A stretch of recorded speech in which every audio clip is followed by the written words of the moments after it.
If you've ever wondered what turns a hen's head, it seems it's way more complicated than anyone suspected.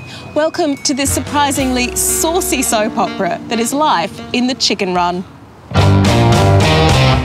Meet Henrietta. She's a chicken looking for her perfect match. Will she choose handsome Rocky? He's Mr. Big around here. Or nice guy Norman, known in the coop for his good reputation. That's what animal behaviourist Kaylin Smith has been studying for the past 4 years. She's part of the world-leading Macquarie University Animal Behaviour Lab.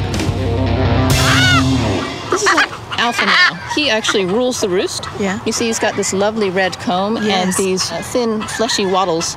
And for 50 years, they've known what the comb was for. They know that females really prefer males with lovely, bright red combs that are large. But they had no idea what the wattles were for. Experiments have shown that hens don't find wattles attractive. So he has these things that to me look ugly and hens don't even like it either. Exactly. So we set up an experiment to find out, why do you have these things? Kaylin suspected the answer might lie in a courtship behaviour called tidbitting.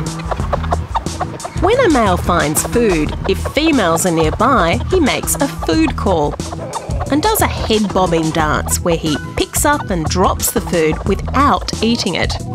It's like a gift to the female, who may then allow the male to mate with her. This is a 3D animation of a rooster. He's doing the tidbitting display. He's going to pick up the mealworm, bopping back and forth. Look at how those wattles just flop all over the place. Yeah. Now this fellow here is going to do precisely the same set of movements, but he doesn't have a wattle. She played these videos to females to see how they'd react. First, the male with the wattle. The door's going to open and she's going to be able to see the screen. And so you watch here, oh, she's seen him right that fast. And now she's out and she's looking for food. Now this poor lady, looking at a different male, you can see the door's going to open and, So the guy's bobbing away. He's doing the exact same thing. You've got making all the effort. And he doesn't have the wattles and she doesn't notice it. So it's really like the wattle is like a big red flag. Here's food. Do you get it? Yeah. Precisely. In chicken society, the dominant male has fought hard for his top spot, and with it, his access to females. If he catches Norman waving his wattle in a tidbitting display, he'll beat him up. For subordinate males, sneaky tactics are required. Welcome to Chicken Big Brother. So we've got our high-definition camera here, which is watching the birds. We've got an overhead camera that gives us a full view of where every bird is. We also have these 4 microphones. We also use food hoppers that are attached to the microphones to lure the males to display exactly where we want them. Inside here is the recording studio. Through endless hours of snooping, Kaylin has discovered something incredible. Males adjust their food calls according to who's listening. If a subordinate male finds food and there's just another male nearby, he won't food call, he'll just eat. If there's another female around, the subordinate may engage in silent tidbitting, just the action with no sound, to avoid attracting the attention of the alpha.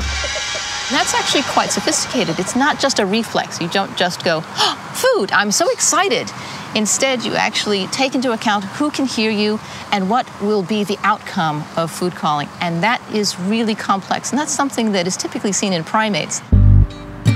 They'll also try sneakily to mate while the alpha is distracted. This is Norman again in the background.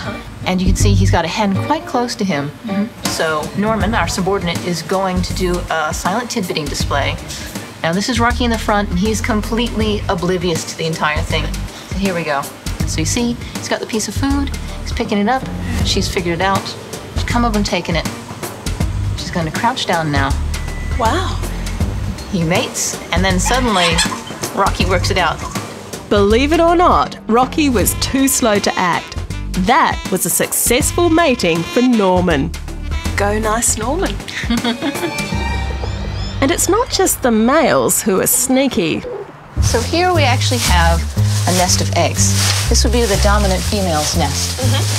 This is a lot of eggs for one female to have put down. So we did some DNA testing and found that the subordinates were mating, sneaking in, laying their eggs on the dominant's nest, and then leaving. You're getting someone else to raise their children, basically. Exactly. Now, just when you're thinking, thank God I'm not a chicken, it's far too complicated, it gets even better. Kaylin has discovered the females actually keep score. Really cool. This is a really interesting... Kaylin and research director Chris Evans have spent months logging every interaction between the group and discovered that every good deed by a male has a bearing on their success at getting a mate. The females actually remember which males fed not just them, but all the other hens, going back over a period of 6 months. The entire breeding season, they're keeping track of what the male is doing and who he's doing it for, and that kind of sophistication was completely surprising to us.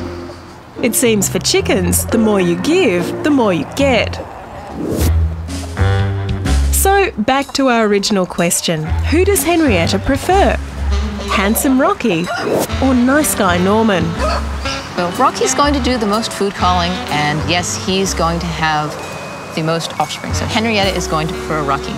But Norman is nice, provides her with food, and if he's sneaky, then he's definitely in with a chance. So looks and power will always turn heads, but if you haven't got those, in the chicken coop at least, being nice and sneaky will get you the chicks.